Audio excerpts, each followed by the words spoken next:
Hello, and today I'm going to talk about the effects of biological advancements through various scientists over time on the improvements of medical diagnostics. I'm going to apologize in advance. I have cats, so we might have some visitors.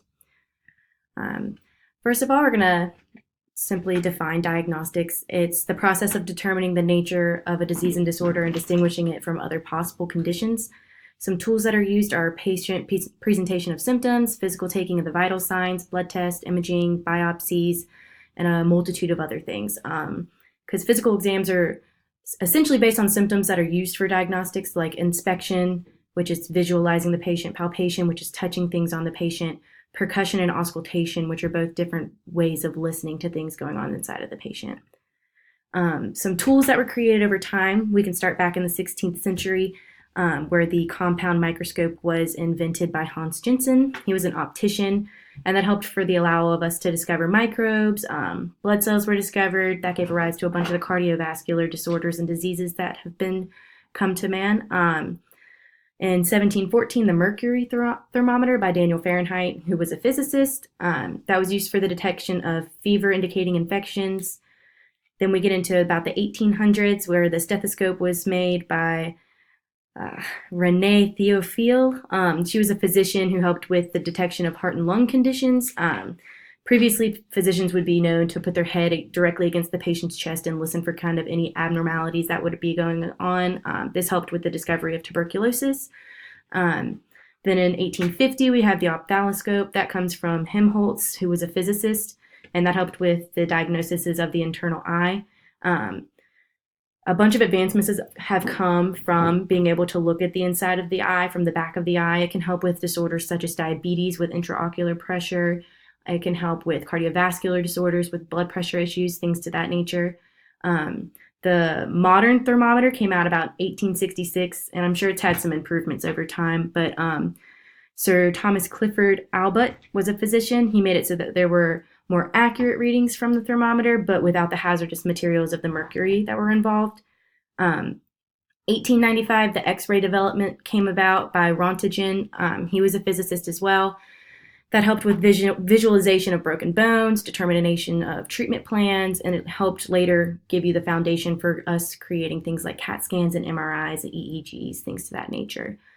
The image on the top right is the old-time stethoscope.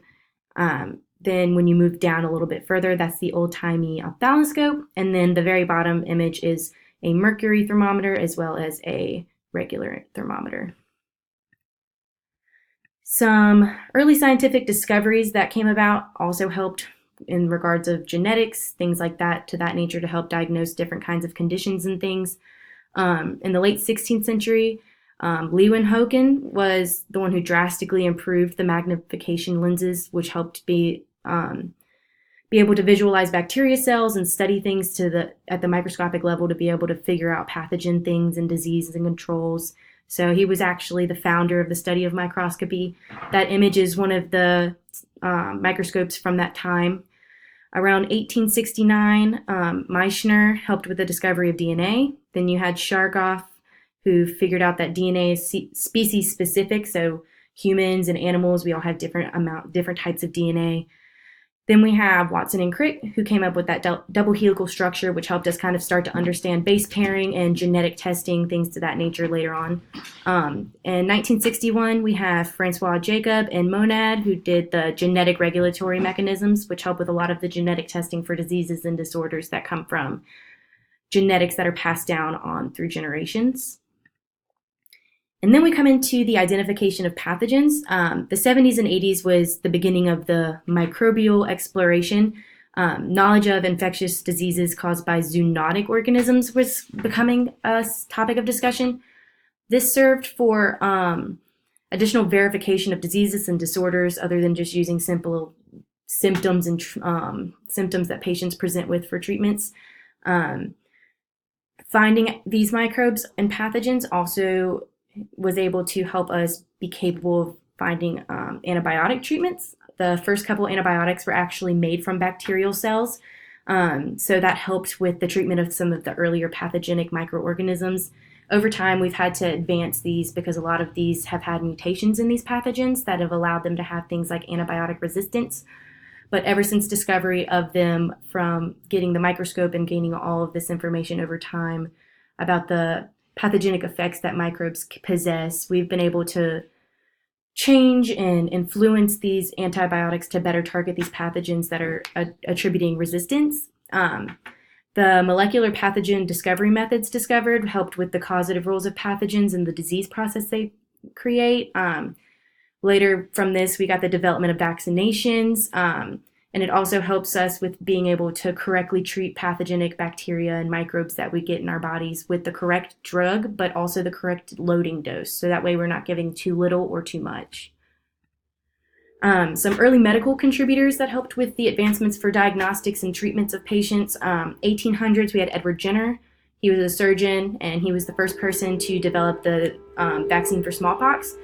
He actually took some of the pus out of a smallpox blister on a cow and injected it into a young boy, which was unheard of. But actually doing this after the boy had obtained the smallpox, it helped his immune system recognize the pathogens, and he was actually cured and was the first cured person via a vaccination. So this laid down the foundation for immunology and things of that nature. In the 1880s, we had Louis Pasteur, who was a chemist and a microbiologist. So he gave us that germ theory of disease, determined that disease occur when germs enter the body, and that you could help us and our immune systems prevent disease and infections by doing vaccinations of specific diseases. He was also the one that developed that rabies vaccine. In the 1900s, we have Joseph Lister, who was also a surgeon. He came up with the antiseptic surgery technique for patients. Back then, they weren't thinking that they needed to wash their hands or wash the instruments between each surgical intervention, and he was able to progressively put forward that if we clean things with stuff such as alcohol between each patient and make sure our hands are clean before touching them, that there was a better outcome overall for the patients, so that way bacterial infections weren't being transmitted in the middle of surgeries. And then in the 1980s, we actually had our first successful organ transplant noted, and it was from Richard Lawler, who was a surgeon. He did a successful kidney transplant.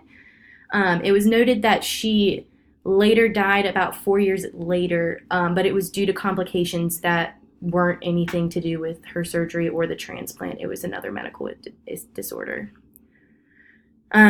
I also wanted to take the time to talk about how various scientists work together as a united front to diagnose and treat diseases. We have a bunch of physicians, physicists, chemists, microbiologists, bacteriologists. All of these scientists across the world over time have come together to develop new tools and improvements for us, just for the treatment and protection of ourselves, and to help have a better care plan method and understanding of how these diseases and disorders work inside of our bodies. Each advancement that was made contributed to other individuals being able to run off of that contribution and come with something even more advanced.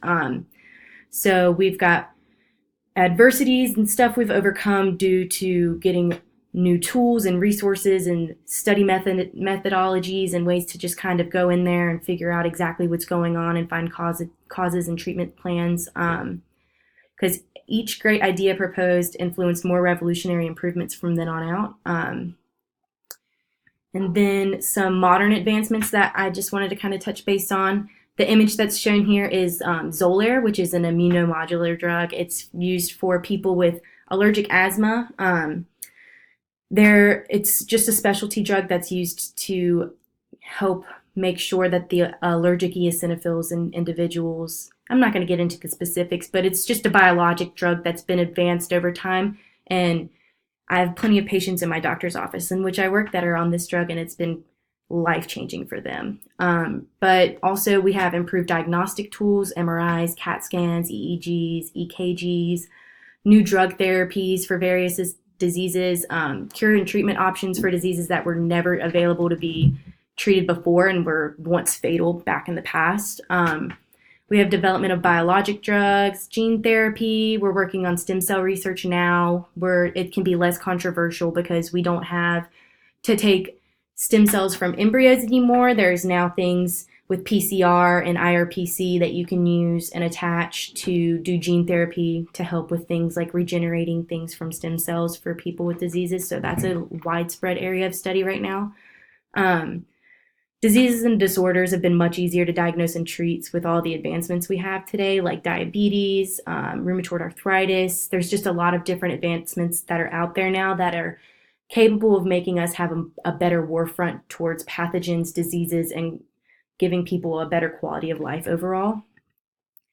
Some of the issues I want to touch base on are the common diagnostic issues of pretty much the healthcare system. And I'm just going to stick to just in the US because I'm pretty familiar with that.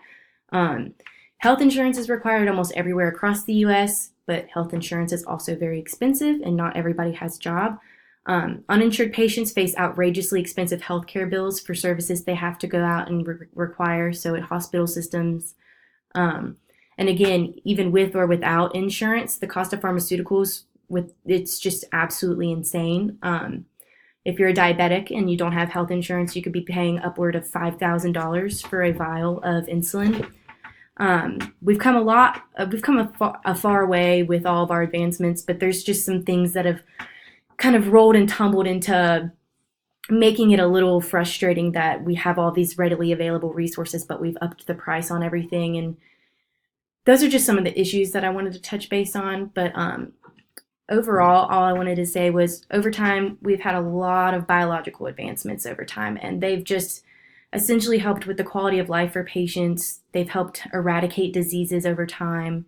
They've come with useful tools that help with not having to play guessing games. You can see exactly what's going on in the patient. We can study molecular genetics and diseases, and all of this overall has just made life as we know it absolutely incredibly different from where we were back in the earlier times. So that's what I've got for you. These are my references, and thanks for listening.